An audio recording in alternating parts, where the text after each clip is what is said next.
मेरा जूता है जापानी, ये पतलून इंग्लिस्तानी, सर पे लाल टोपी रूसी, फिर भी दिल है हिंदुस्तानी।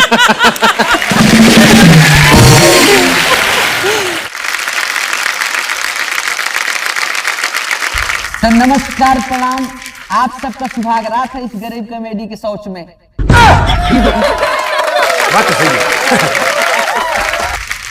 तो भैया हम आपसे क्या बताएं कि हम बहुत गरीब आदमी हैं।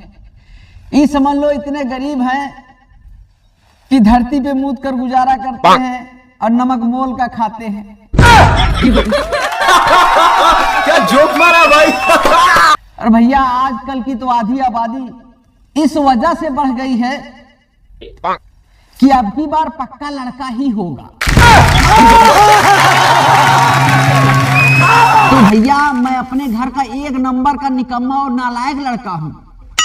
इसी वजह से हमारे घर वाले फौज में हमारे लिए नौकरी ढूंढ रहे हैं। बोले साला फौज में जाएगा वहीं निपट जाएगा, कम से कम पेंशन तो आती रहेगी।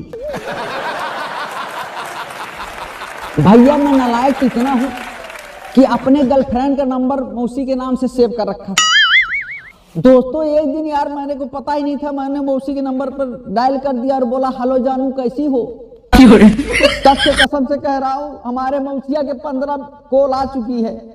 अब मैं फोन स्विच ऑफ करके घूम रहा हूं 3 दिन से।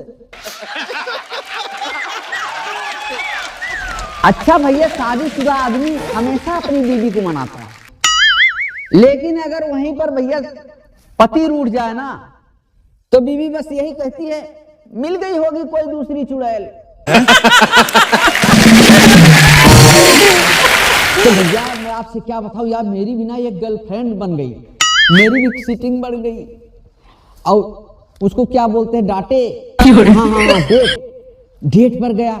अब हमारे यहाँ कोई पारक वोरक तो है नहीं, तो हमको उसने एक जो है जंगल की तरफ बुलाया और वहां पर गया तो बोली जानू प्लीज हग। भाई ये क्या बोल रही है भैया, हमारे समझ में ना आवा, बोली जानू प्लीज हग। मेरे समझ में आ गया दोस्तों, मैंने भी कहा अभी तुरंत करके दिखाता हूं। हम कहा जानू यहीं रुको 2 मिनट में आया। मैं फट से गया झाड़ी के पीछे बैठा और हग दिया और उसके पास आया कहा जानू हग दिया। उन्हें 2 मारा कान पे, बोला बे गधे तेरे को मैं हगने के लिए गोबर करने के लिए नहीं बुलाई थी, अरे उसको गले लगाने के लिए बोलते हैं। अच्छा दोस्तों आजकल मोदी जी ने एक नया ऐलान किया, बोले कि मित्रों हम पेट्रोल और गैस का दाम तो कम नहीं कर सकते हैं, अच्छा लेकिन हम किलोमीटर का जो पत्थर होता है उसको पास लगवा देंगे, जिससे आपकी गाड़ी ज्यादा माइलेज देगी।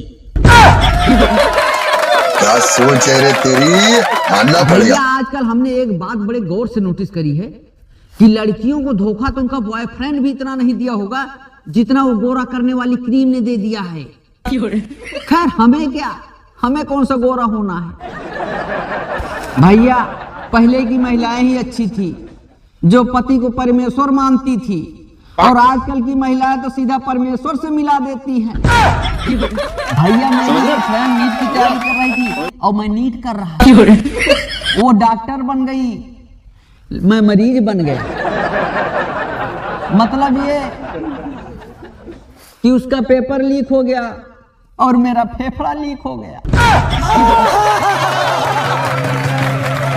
दोस्तों हमारे देश में 8 प्रकार के शाकाहारी पाए जाते हैं।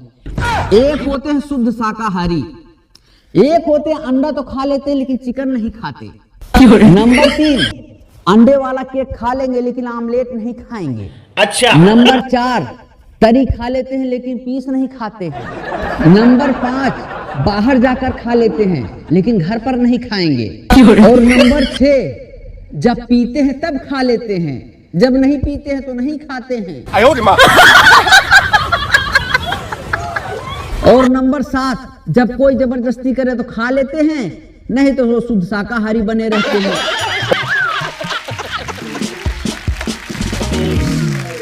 और भैया नंबर 8 सबसे जरूरी कि वो मंगलवार शनिवार और बृहस्पतिवार को नहीं खाते हैं, बाकी सारा दिन खाते हैं।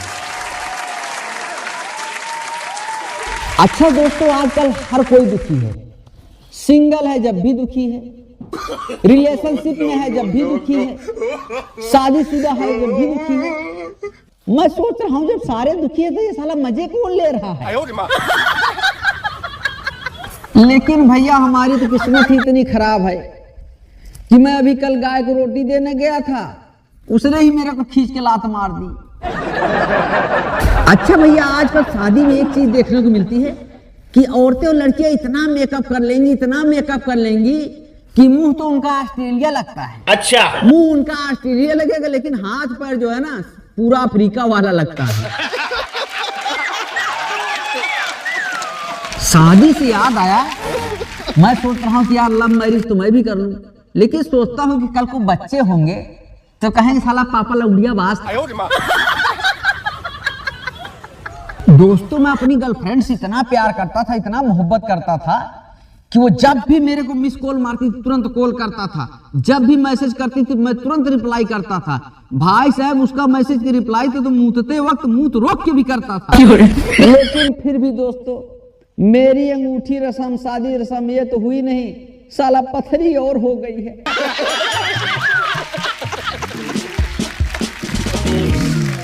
अच्छा भैया मैं सब लोगों को एक बात बता देना चाहता हूं कि जिस जिस को प्यार में धोखा मिला है आप सभी लोग अपना नाम दर्ज करवा लीजिए। अच्छा, क्योंकि प्रधानमंत्री बेवफा योजना के तहत आपको पेंशन मिलने की पूरी संभावना है। भैया मैं डरपोक इतना हूं, बहुत ज्यादा डरता हूं। एक दिन रात को अकेले सो रहा था, पता नहीं क्या खड़बड़ाया, हनुमान चालीसा पूरा पढ़ डाला, बाद में साला भूत दिखाई दिया तो बोला सलाम वालेकुम।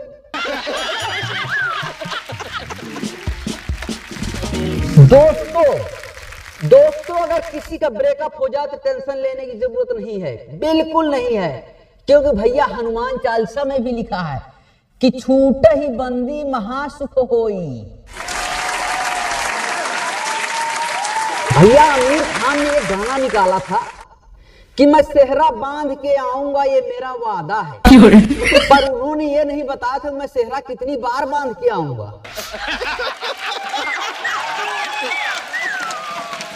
दोस्तों मैं आपको क्या बताऊं कि अपने सभी देवी देवताओं से मुझको बहुत ज्यादा नाराजगी है। भाई साहब कसम से कह रहा हूं कि 33 करोड़ देवी देवता हैं, सिर्फ शनि महाराज को ही फुर्सत मिली थी हमारी किस्मत लिखने के लिए। भैया आजकल मुझको बहुत ज्यादा घबराहट होने लग गई है कि मोदी जी एक्शन पे एक्शन, एक्शन पे एक्शन लेते जा रहे हैं। कभी नोटबंदी, कभी कोविड बंदी, कभी सिलेंडर बंदी। मैं सोच रहा हूं यार अभी तो शादी नहीं हुई है, कहीं नसबंदी योजना न ला दे। भैया कॉमेडी तो बहुत हो गई है, लेकिन अभी एक ब्रेकिंग न्यूज आई है तो भैया क्या बताऊं, हमारे गांव में एक औरत ने तेज धार हथियार से काटकर 2 बच्चों को रात को 12 बजे आम खिलाया। भैया आज मैं क्या बताऊं आपसे, मेरा यार सुबेरे से दिमाग खराब है, इतना दिमाग खराब है कि आप लोगों को मैं कुछ बता नहीं सकता। यार हमारे घर वाले बोले कि जाओ यार भैंस को नहवा दो, मैं उसको 2 घंटे तक रगड़ रगड़ के शैम्पू सरफ से नहवाया, फिर उसके बाद जाके कीचड़ में लौट गई। गुस्सा तो बहुत आया, फिर सोचता हूं कि यार लेडीज है मेकअप तो करेगी ही।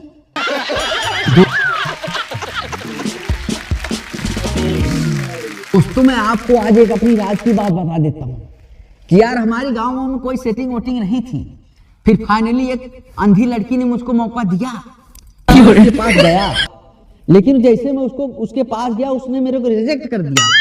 हम कहा आपने मुझको रिजेक्ट क्यों कर दिया? बोला तुम्हारा भविष्य तो हमारी आंखों की रोशनी से भी ज्यादा अंधकारमय।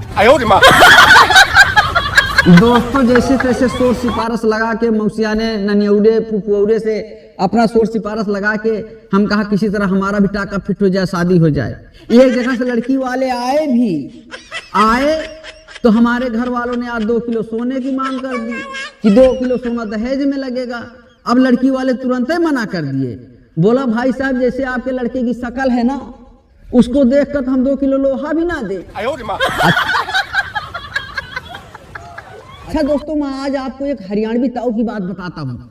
एक हरियाणवी ताऊ बस में चले जा रहे थे और उन्होंने जो है बीड़ी पीने की आदत थी, निकाला बीड़ी सुलगाया, जैसे सुलगाया वैसे जो है कंडक्टर बोला ताऊ जी आपको दिखता नहीं, ऊपर लिखा है कि धूम्रपान करना मना है। अच्छा, आपको समझ में नहीं आता। बोला बेटा मेरे तो समझ में आ गया, लेकिन जहां तू बैठा है तेरे सीट के ऊपर भी लिखा है कि कापट्टी लगवाना जरूरी है, तो तूने लगवा रखी है क्या? भैया क्या बताऊं यार, मैं बीमार था, किसी बात पर लेकर थोड़ी सी हंसी आ गई। अब घर वाले मुझको 2 थप्पड़ मार के बोल रहे हैं साला नौटंकी करता है। भाई साहब यूपी बिहार वाले अगर मुंह में गुटखा खा लिए तो थूकेंगे नहीं, उनसे अगर कुछ पूछो कहा तुमको क्या पता है, हम सब जानता है।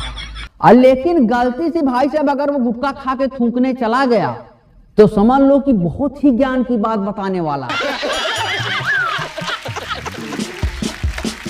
भैया आज मैं दिमाग का घोड़ा बहुत दौड़ाया तो एक बात समझ में आया कि यार जब राम जी और रावण का युद्ध चल रहा था, अगर राम जी जो है रावण से लड़ने के लिए रथ की जगह नैनो कार ले जाते तो रावण कैसे कहता कि चलाओ ना नैनो से बाण रे, जान ले लो मेरी राम रे।